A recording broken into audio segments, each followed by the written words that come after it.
Days of ಬೆಂಗಳೂರಿನ ಒಂದು monsoon special ವೀಡಿಯೋಗೆ ಎಲ್ರಿಗೂ ವೆಲ್ಕಮ್ ಮಾಡ್ತಾ ನಾನು ಇವತ್ತು ಹೋಗ್ತಾ ಇರೋದು ಒಂದು ಸ್ಪೆಷಲ್ ಪ್ಲೇಸು. ಆಲ್ವೇಸ್ ನಾನು ಹೇಳ್ತಾ ಇರ್ತೀನಿ ನಮ್ಮ ಕಳಸದ ಬಗ್ಗೆ ಹೇಳಲಿಕ್ಕೆ ತುಂಬಾ ಇದೆ. ನಂದು ನಾರ್ಮಲಿ ಎಲ್ಲ ವೀಡಿಯೋದಲ್ಲೂ ನಾನು ಹೇಳ್ತಾ ಇರ್ತೀನಿ ವೆಸ್ಟರ್ನ್ ಘಾಟ್ಸ್ ಆಗಿರ್ಬೋದು, ನಮ್ಮ ಕಳಸ, ಚಿಕ್ಕಮಗಳೂರು ಡಿಸ್ಟಿಕ್, ಇದನ್ನು ಹೇಳ್ತಾನೆ ಇರ್ತೀನಿ. ಬಟ್ ನಾನು ಇವತ್ತು ನಿಮಗೊಂದು ಸಣ್ಣ ಇನ್ಫಾರ್ಮೇಷನ್ ಕೊಡಬೇಕು ಅಂದ್ಕೊಂಡಿದ್ದೀನಿ.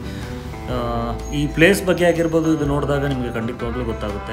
ಇವಾಗ ಮಾನ್ಸೂನ್ ಸ್ಟಾರ್ಟ್ ಆಗ್ತಾ ಇದೆ. ಯಾರಾದರೂ ಚಿಕ್ಕಮಗಳೂರು ಕಡೆ ಟ್ರಿಪ್ ಪ್ಲ್ಯಾನ್ ಮಾಡ್ತಾಯಿದ್ರೆ ಖಂಡಿತವಾಗ್ಲೂ ಸ್ವಲ್ಪ ಪ್ಲ್ಯಾನ್ ಮಾಡ್ಕೊಂಡು ಬನ್ನಿ. ಕೆಲವು ಜಾಗಗಳಲ್ಲಿ ನಿಮ್ಮ ವೆಹಿಕಲ್ಗಳು ಹೋಗದೇನೂ ಇರ್ಬೋದು. ನೀವು ವೀಡಿಯೋದಲ್ಲಿ ನೋಡಿರ್ತೀರ, ಯೂಟ್ಯೂಬರ್ಸ್ ಒಂದು ವೀಡಿಯೋಗಳನ್ನ ಮಾಡಿರ್ತಾರೆ, ಅದು ಯಾವ ತಿಂಗಳಲ್ಲಿ ಮಾಡಿದ್ದಾರೆ ಏನು ಅನ್ನೋದ್ರ ಬಗ್ಗೆ ಸ್ವಲ್ಪ ಇನ್ಫಾರ್ಮೇಷನ್ ನಿಮಗೆ ಗೊತ್ತಿರಲಿ. ನೀವು ಈ ಟೈಮಲ್ಲಿ ತುಂಬ ಮಳೆ ಆಗೋ ಚಾನ್ಸಸ್ ಇರುವಾಗ ನೀವು ಬೈಕಲ್ಲಿ ಬರೋದು ಅಷ್ಟು ಸೇಫ್ ಅಲ್ಲ ಅಂದ್ಕೊಳ್ತೀನಿ. ಮತ್ತು ನೆಟ್ವರ್ಕ್ ಆಗಿರ್ಬೋದು, ಎಲ್ಲದ್ರ ಬಗ್ಗೆನೂ ನಾನು ಓವರಾಲ್ ಹೇಳ್ತಾ ಇದ್ದೀನಿ. ಸ್ವಲ್ಪ ಇನ್ಫಾರ್ಮೇಷನ್ ತಗೊಂಡೇ ಬನ್ನಿ.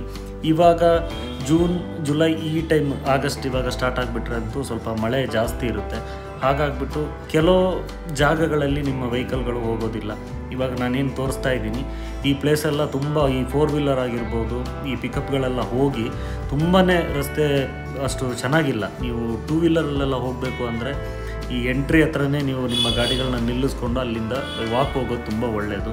ಯಾಕಂದರೆ ನಾವು ಹೋಗಿದ್ವಿ, ಗಾಡಿ ಮೂವ್ ಆಗೋದಿಲ್ಲ ಅಂತ ಗೊತ್ತಾದ ಮೇಲೆ ನಾವು ಅಲ್ಲಿ ಗಾಡಿನ ನಿಲ್ಲಿಸ್ಕೊಂಡು ಮತ್ತೆ ಬೈ ವಾಕಲ್ಲೇ ಹೋಗಿದ್ವಿ.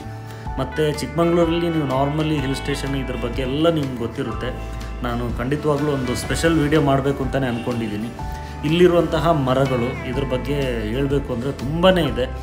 ಹಾಗಾಗ್ಬಿಟ್ಟು ನೀವು ಚಿಕ್ಕಮಗಳೂರು ಡಿಸ್ಟಿಕ್ ಎಲ್ಲೇ ಹೋದ್ರೂ ಸ್ವಲ್ಪ ವಾಕಲ್ಲಿ ಏನಾದರೂ ಹೋಗೋದನ್ನು ಟ್ರೈ ಮಾಡಿ. ಯಾಕಂದರೆ ಇಲ್ಲಿ ಸಿಗುವಂಥ ಒಂದು ಮರಗಳ ಜಾತಿ ಏನಿದೆ ಅದು ಅಲ್ಟಿಮೇಟ್ ಆಗಿದೆ. ಪ್ಲಸ್ ಏನಂದರೆ ನಮ್ಮ ಚಿಕ್ಕಮಗಳೂರು ಡಿಸ್ಟಿಕಲ್ಲಿ ಇರುವಂತಹ ಮರಗಳು ಅದು ವರ್ಷದ ಎಲ್ಲ ಟೈಮಲ್ಲೂ ಗ್ರೀನಾಗೇ ಇರುತ್ತೆ. ಅದು ಎಲೆ ಉದುರುವಂತಹ ಒಂದು ಜಾತಿಗಳಲ್ಲ. ನೀವು ಈ ಪ್ಲೇಸ್ ರೀಚ್ ಆದರೆ ನಾನು ನಿಮ್ಗೆ ಸಜೆಸ್ಟ್ ಮಾಡ್ತೀನಿ ಸ್ವಲ್ಪ ವಾಕಲ್ಲೂ ಹೋಗಿ. ಯಾಕಂದರೆ ನೀವು ಡೈರೆಕ್ಟಾಗಿ ನೀವು ಆ ಹಿಲ್ ಸ್ಟೇಷನ್ ಆ ಪಾಯಿಂಟ್ ಹತ್ರ ಹೋಗಿ ನಿಂತ್ಕೊಂಡ್ರೆ ಅದೊಂದು ಫೀಲ್ ಅಂತ ಅನಿಸಲ್ಲ. ಇಲ್ಲಿಂದ ಮ್ಯಾಕ್ಸಿಮಮ್ ಒಂದು 1.5 ಕಿಲೋಮೀಟ್ರ್, 1 ಕಿಲೋಮೀಟ್ರ್ ಆಗ್ಬೋದು. ನೀವು ನಡ್ಕೊಂಡು ಹೋದರೆ ಮತ್ತೆ ಸಿಗುವಂತಹ ಪ್ಲೇಸ್ ಇದೆಯಲ್ಲ, ನೀವು ಅದನ್ನು ಹೋಗಿ ರೀಚ್ ಆದಮೇಲೆ ನೀವು ನೋಡುವಾಗ ನಿಮ್ಗೆ ಆ ಸಿಗೋ ಒಂದು ಫೀಲ್ ಇದೆ, ಅದನ್ನು ಎಕ್ಸ್ಪ್ಲೇನ್ ಮಾಡಲಿಕ್ಕೆ ಖಂಡಿತವಾಗ್ಲೂ ಆಗಲ್ಲ. ಹಾಗಾಗ್ಬಿಟ್ಟು ನಾನು ಇನ್ನೂ ಮಾತಾಡಲ್ಲ. ಈ ಜಸ್ಟ್ ಈ ಒಂದು ವ್ಯೂ ಏನಿದೆ, ಈ ನೇಚರ್ ಯಾವ ರೀತಿ ನಿಂತ್ಕೊಂಡಿದೆ ಅನ್ನೋದನ್ನು ನೀವು ಸ್ವಲ್ಪ ಸೈಲೆಂಟಾಗಿ ನೀವು ಇದನ್ನು ನೋಡಿ. ಹಾಗಾಗ್ಬಿಟ್ಟು ನಾನು ಏನೂ ಮಾತಾಡೋದಿಲ್ಲ. ಜಸ್ಟ್ ಇವಾಗ ಏನು ವ್ಯೂ ಕಾಣಿಸ್ತಾ ಇದೆ ಇದನ್ನು ಜಸ್ಟ್ ನೀವು ಎಂಜಾಯ್ ಮಾಡಿ ಅಷ್ಟೇ.